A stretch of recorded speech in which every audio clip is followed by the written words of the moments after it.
TC, over to you in Taiwan. Hi, everyone. I'm TC from Cathay Financial Holdings, Taiwan.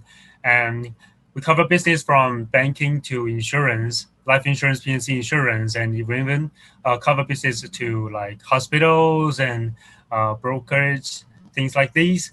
And yeah, I'm mostly responsible of the digital transformation that is happening within this group, and we're focusing on all kinds of innovation solutions that will be able to help our business grow up. Yeah. TC in Taiwan. So Taiwan, it would be interesting to hear, as you said, Cathay Financial, one of the leading financial companies in Taiwan. How do customers perceive wealth and the kind of move to digital? What is, when you think about your customer in Taiwan, how do you think about it, both in terms of wealth and how they should kind of evolve digitally? Are you on mute, TC? Can you hear me? Got it. Yeah, so I think digital has been an issue recently in Taiwan. We are all talking about how digital transformation can be done, especially towards wealth management within our customers. Because most of the time, you see people usually they have been used to going to real banks to do their financial services, and to be honest, digital ways of doing finance is not pretty.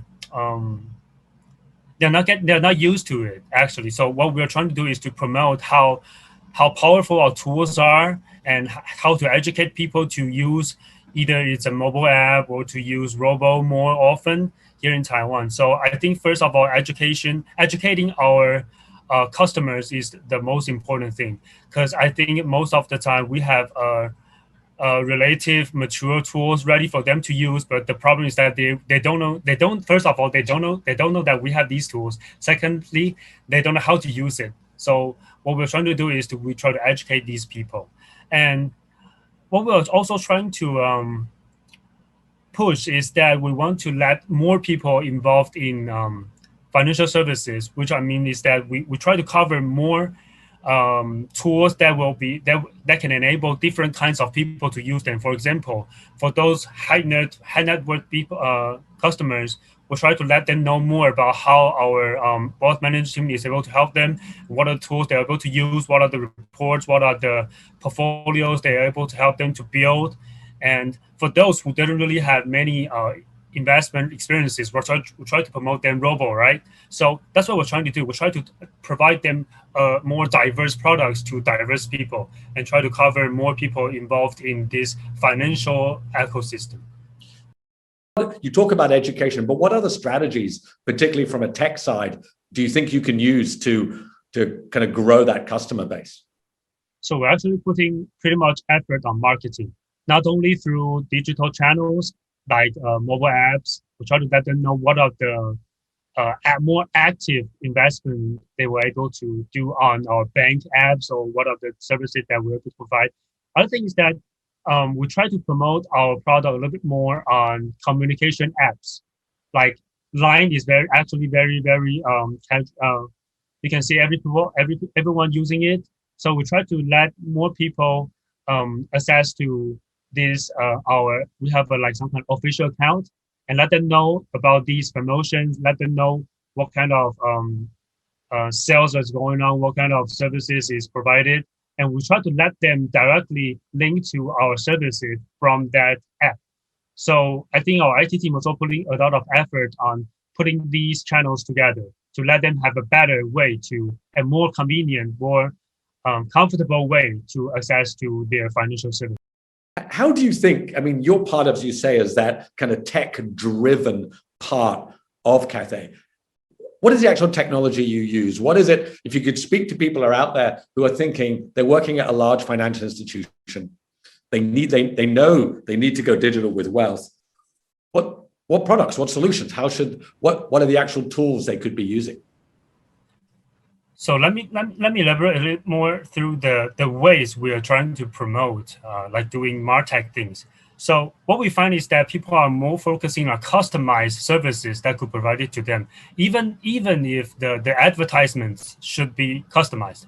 So actually, we are putting a lot of effort on observing if there's any good martech company that could able to help us providing some customized advertisements to our customers, because that is really when customers get the chance to know that you care about them, not only just through it could be like advertisements on your apps, or it could be a video, it could be a message, all kinds of things. You have to let them feel that you know about them, you know what are the investment that you are trying to suggest them to do, and you know them, so you're able to provide them the correct tools or the correct investment portfolios for them. So that is one thing. Yet another thing that we're trying to do is definitely we're trying to make our robo product a little bit more powerful. It means that we are trying to provide more diverse products on this platform, not only just through mutual funds. We're now trying to let more ETFs and stocks joining our platform as well. So that's why we're trying to look for more partners towards letting our platform become more powerful. That's another thing. I think that's the two things I would like to share. And so I think you're right on that, on the customized for each customer. And a shout out to Boon Kiat, who is the CEO at UOB Asset Management. He told me something the other day, a phrase that I now borrow from him quite a lot, so I should attribute it to him. He said, they're focused on customized simplicity. And I really like that phrase because people use hyper-personalization.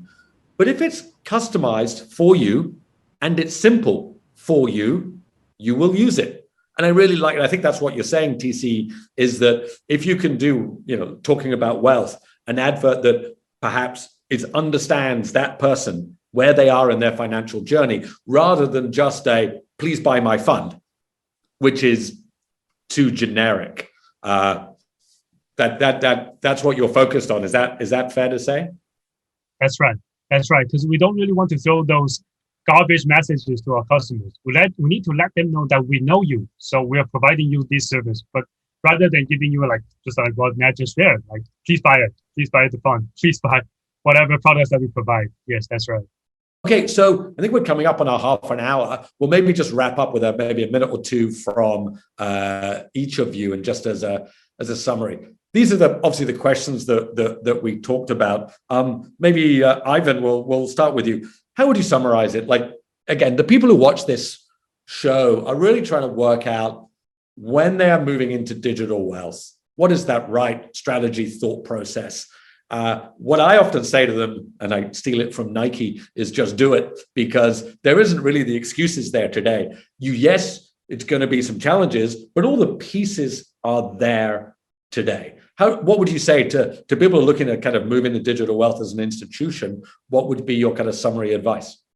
TC, what's your summary? I mean, you're as you know, I know we've talked before and we've been discussing about different projects, but you're kind of steering the ship for Cathay in terms of that digital kind of innovation. If you would give some advice to other participants or other kind of professionals out there who are steering the ship for their firms in the direction of wealth tech, what would your advice or thoughts be? Well, to be honest, my answer is exactly the same as Ivan's. That's what I have in my mind. So I think the most important thing especially to traditional financial institutions like us, is to open your mind. And that's the reason why we're setting up the program that we are actually running, the Cathay Financial Innovation Lab, is that we try to look for as much, as more, and as valuable as more valuable startups that we're able to collaborate with, which means that we always have a limitation within one group, especially a traditional financial institution. We have a limited imagination, we have limited resources. But when we get a chance to reach out to more creative solutions, more powerful solutions, we should always open our mind to collaborate with these institutions. Actually, we had hundreds of people working on data from our end, right? We have customer data, which is actually the most important and most valuable thing within the financial institution. But what this data is just a basic. How we are able to use this data to reach out to more customers and to provide more services to them is actually an ecosystem. What we are able to provide is data, and we should leverage more solutions, more better vendors that we're able to provide more channels, more products that will be able to let the ecosystem grow up to an even bigger one. And that's what we have been working on. That's great. And I love that idea of, again, it's kind of hard sometimes to open the mind. Like, if you've been doing it the same way for a long time, it is hard to suddenly change, right? It's not an easy task, but I think it's really good advice. And I think, you're right. I think we kind of agree on this point that we know there's challenges to do it. We know it's not easy, but I think we are in an era whereby all the tools are there. You can put them together. There's not an excuse. You can't say, oh, this is not possible. That I hate to say everything's possible because it's not entirely true, but what couldn't be done just even a few years ago can be done today.